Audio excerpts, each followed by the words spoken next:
asalaamaaleykum waaw góor gi Souloukhou mais góor gi mbaa jàmm la yow ku tëj sa bët bi. kon booy yow xamoo ko tëj sama bët nii. waaw mais góor gi su ma ko xamoon dinaa ko laajte.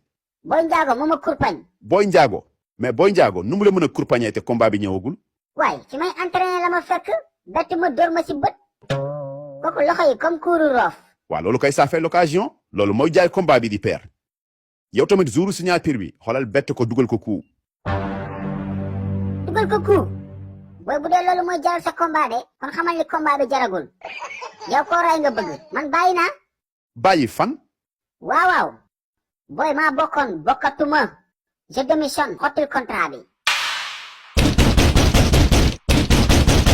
mais kuy fëgg buntu kër gi du def nànk. booy njaago la ñoo ànd mu ngi si buntu bi di ma xaar. booy njaago. mais kii fu mu jëm yow.